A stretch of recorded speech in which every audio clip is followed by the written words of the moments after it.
Ah oui. Ah merci Roland Emmerich. T'as enfin fait le film. On attendait tout, mais c'est bien ça, mais oui bien sûr. Independence Day, pour ceux qui ne s'en souviennent pas, c'était un film sorti en 1996 racontant l'invasion de la planète Terre par une espèce extraterrestre inconnue, une espèce de sauterelle qui venait de planète en planète pour piller les ressources, un peu comme toutes les espèces extraterrestres dans tous les films de ce type. Voilà, dans le degré d'originalité zéro. C'était du Vive l'Amérique, ultra patriotique, ouais. Et ça a pas mal vieilli dans le sens où c'était la même technique pour les premiers Star Wars, c'est-à-dire le principe de maquette. Le numérique n'existait pas encore. Et donc voilà, on l'a beaucoup apprécié quand on était petit, Independence Day, mais ça a vieilli malheureusement. Et même pour l'époque, il y a Starship Trooper qui est sorti pas si longtemps après, ou à peu près dans la même zone, je me rappelle plus exactement. Je crois que c'était 98, semble-t-il. Mais Starship Trooper était déjà beaucoup plus abouti en tant que film d'invasion extraterrestre, puisqu'il bénéficiait aussi d'une double lecture. Independence Day c'était un peu parodique, on va dire, mais parodique et à moitié assumé quoi. Alors que Starship Trooper c'était du complètement parodique, et il y avait une double lecture dans le sens où c'était un peu bourrage de crâne par les médias et tout ça, et donc c'était un peu une critique de notre système actuel. Independence Day n'a malheureusement pas ce niveau de réflexion, et on attendait tous un peu le gros film d'invasion extraterrestre, un truc vraiment exceptionnel quoi, parce que bon, qu'est-ce qu'on a eu les Men in Black, ouais, le jour où la Terre s'arrêta, oui bien sûr. La guerre des mondes, bien sûr. Mais bon, voilà. C'était des films aussi très intéressants, notamment la guerre des mondes, par l'aspect humain, puisqu'on se concentrait sur une famille. Mais bon, pour un truc à l'échelle planétaire, il y avait eu, bien sûr, Edge of Tomorrow, qui est un peu la référence ultime à ce niveau-là, qui sera probablement jamais dépassée. Enfin, gardons espoir, on sait jamais. J'étais resté à 4,5 sur 5 moi pour Edge of Tomorrow. Le 5 est bien, on ne sait pas. Mais donc voilà, dans le style pur Independence Day, avec les grosses explosions et tout ça, on n'en avait pas pris tellement plein les yeux dans le premier. Et depuis, on a eu des gros films catastrophes, mais pas dans ce genre-là. Parce que ça coûte très cher et on ne sait jamais quels seront les retours. Voilà, comme le premier Independence Day avait rapporté 817 millions de dollars à l'époque, soit un peu plus de 1,5 milliard en comptant l'inflation. Donc autant d'entrées qu'Avengers. C'était un truc colossal. C'est dans le top 20 des films qui ont fait le plus d'entrées de l'histoire. Donc voilà, c'est du très très haut niveau. Au niveau box-office, Roland Emmerich avait pas besoin de ça, là il est sur plusieurs projets, il va rebooter sa saga Stargate, il a un projet d'adaptation, la trilogie des dieux de, je sais plus, c'est pas lui, celui qui a fait l'Arbre des possibles. Donc voilà, donc il a plein de projets, il a pas besoin de ça, mais il s'est dit tiens, ça va être les 20 ans de Independence Day, ce serait l'occasion de marquer le coup. Il a un peu tâté le terrain, voir si les gens seraient partants. Et puis effectivement, il y a pas mal de gens qui sont revenus, malheureusement pas Will Smith, qui a été un peu trop gourmand sur le cachet, et ça n'a pas plu à la production qui l'a dégagé. Mais donc on a Bill Pullman, l'ancien président des États-Unis qui revient. On a Vivica A. Fox, celle qui faisait la femme de Will Smith, qui revient aussi. On a Jeff Goldblum et son père Judd Hirsch qui reviennent tous les deux. Et puis on a aussi le scientifique en chef qui revient lui aussi. Donc voilà, on a des gens connus qui reviennent, des têtes connues, ça fait plaisir. On poursuit l'histoire avec des nouveaux venus comme Liam Hemsworth, et Charlotte Gainsbourg, de même que William Fichtner.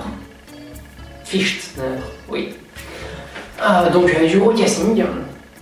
Et donc l'histoire, alors bon, c'est peut-être là-dessus que beaucoup de critiques ont un peu tapé sur le film, mais personnellement je ne verrais pas ça comme une critique négative, mais comme un peu un piochage d'idées intéressant. Le film lorgne effectivement de tous les côtés, mais quand je dis tous les côtés, c'est ahurissant à quel point il n'a pas le nonce d'originalité et qu'il va tout copier à droite à gauche. Mais il se trouve que le mélange de tout ça donne quelque chose de très intéressant au niveau du scénario. Et j'ai franchement adoré le scénario d'Independence Day Résurgence. Ce qui est un peu normal puisque ça, le système de base des extraterrestres ressemble très portrait au Rachni de Mass Effect. Il y a un peu des niveaux de l'extraction du noyau de la Terre. Bon, là, c'est par rapport à, ça fait écho à l'extraction du Soleil. Et pareil pour les espèces de résidus du contrôle de l'influence des extraterrestres sur l'être humain. Dans les deux cas, ça nous fait énormément penser au scénario de Transformers 2. Pas le plus heureux de la saga Transformers, mais bon, il y a énormément de bonnes choses au niveau du scénario dans Transformers, faut pas l'oublier. Après, par rapport à la technologie des aliens, un peu du design et de leur système de bouclier qui est plus ou moins intégré à leur armure. Là, on est beaucoup du côté des Protoss, de StarCraft. Et de manière plus générale, ça repompe un peu Aliens, le retour. Donc voilà, à partir du moment où on reconnaît un peu les influences, ça peut nous arracher les yeux, mais personnellement je sais que c'est Roland Emmerich qui a fait le film. C'est pas quelqu'un qui est très habitué à écrire des scénarios, on peut le dire. Lui ça se résume à explosion. Mais c'est un Michael Bay plus réfléchi. Au niveau esthétique, hein, mais attention, parce que Michael Bay est capable de faire des scénarios. On n'en a pas forcément conscience, mais si. Donc Roland Emmerich, c'est quelqu'un d'intéressant au niveau visuel, mais là pour une fois il fait l'effort, pas de créer quelque chose de nouveau au niveau de l'histoire, mais il va chercher là où il faut les bonnes idées, il les applique avec intelligence, et le film marche très bien. Il est extrêmement complet. Il prend son temps pour installer la nouvelle mythologie de la franchise, puisque le but c'est de créer d'autres films après. On verra si ça se fera ou pas. Mais donc, il pose bien pendant 30-40 minutes la nouvelle mythologie, parce que le film se passe dans un univers réalité alternative, puisque les événements de 96 ont eu énormément d'influence sur le cours du temps. Grâce à l'apport technologique des aliens qui ont pu être étudiés et utilisés savamment. Le futur a donc été passablement changé. La technologie humaine a fait un bond phénoménal. Il y a des installations un peu partout aux quatre coins de notre système solaire. On a des systèmes de protection extra-orbitales. Une base lunaire avec des systèmes d'armes à feu et tout. Des voitures volantes. Bâtiments volants, technologie de contrôle de gravité. Ils se sont fait plaisir, voilà, ça donne quelque chose de visuellement très intéressant. Et le fait que ce soit plus du coup un film d'anticipation, mais de la science-fiction pure, ça donne aussi un côté plus novateur en film, même si foncièrement il l'est pas, mais voilà. Bel effort louable de proposer de poser les bases, notamment avec le personnage de Charles Gainsbourg, qui n'a pas un intérêt énorme, de même que la moitié des personnages du film. Même Jeff Goldblum n'a pas un intérêt phénoménal, de même qu'il n'en est pas un spécialement puissant dans le premier, du moins pas avant le dernier quart du film. Mais voilà quoi, ils prennent leur temps. Mais dès le début on a des scènes très impressionnantes sur la Lune et tout ça. C'est pas parce que l'invasion alien ne commence pas avant 35-40 minutes que le film ne démarre pas immédiatement. Il répond directement aux questions qu'on se pose, notamment où est passé Will Smith, que sont devenus les gens qu'on connaissait de l'époque, etc. Vraiment les influences qu'a eu la guerre de 96. Le film répond à tout, il le fait pas de manière très intelligente, c'est facile, il va droit là où il faut, un peu bavard limite. Le principe du choix d'un thème n'est pas tellement respecté, puisque par moments il fait un peu doublon le film. J'ai pas un exemple précis en tête, mais voilà. Mais voilà. Par rapport aussi à l'influence des extraterrestres, il y a beaucoup de choses nouvelles. Enfin, nouvelles pas au sein du cinéma global, mais au sein de la franchise Independence Day. Notamment au niveau du traitement des aliens, on sait beaucoup plus qu'est-ce qu'ils sont, leur véritable motivation, du moins quelque chose de plus précis, de plus concret. On n'est pas encore à pouvoir chiffrer précisément la menace, mais on a une bien meilleure idée de ce qu'elle représente réellement. Pas au niveau de l'attaque sur la Terre, mais au niveau de la galaxie et de l'univers en général. Donc c'est très intéressant. Tout le background dans les entourants est beaucoup plus développé. Développé par plagiat, mais développé quand même. Si ce n'est que c'est quelque chose qu'on voit assez rarement, un écosystème développé à l'intérieur d'un vaisseau spatial. C'est toujours quelque chose de bon à prendre. Mais donc, bien sûr, évidemment, ce qui fera le fer de lance du film, c'est son visuel et son impact. Donc, moi, j'en ai bénéficié assez largement grâce à une projection IMAX 3D. Même si j'ai trouvé la 3D pas extraordinaire par rapport au genre de film que c'est. Transformers 3 m'avait laissé un bien meilleur souvenir au niveau de la 3D. Mais bon, visuellement, c'est énorme. Alors, du coup, on a pas mal de grosses scènes sur l'arrivée de vaisseaux ou choses comme ça. Beaucoup d'effets visuels au niveau des jeux de lumière. Des batailles entre les avions de chasse de la Terre et les ovnis extraterrestres. On reste sur du terrain connu, mais ils trouvent quelques pistes pour rendre ça un peu plus nouveau. Et notamment par rapport à qu'est-ce qui fait écho au Arachni de Mass Effect et à Aliens, le retour. C'est très bien géré. Et ça offre quelque chose de spectaculaire dans les dernières 20-25 minutes du film. Peut-être demi-heure, ça passe tellement vite, on ne s'en rend pas compte. Ça s'enchaîne très très bien. Et c'est notamment ponctué par pas mal d'humour. Voilà, on sent aussi l'influence de Marvel et tous leurs films de super-héros, où l'humour est prédominant, enfin pas prédominant, mais du moins qui essaye de ponctuer et de dédramatiser certaines situations un peu lourdes.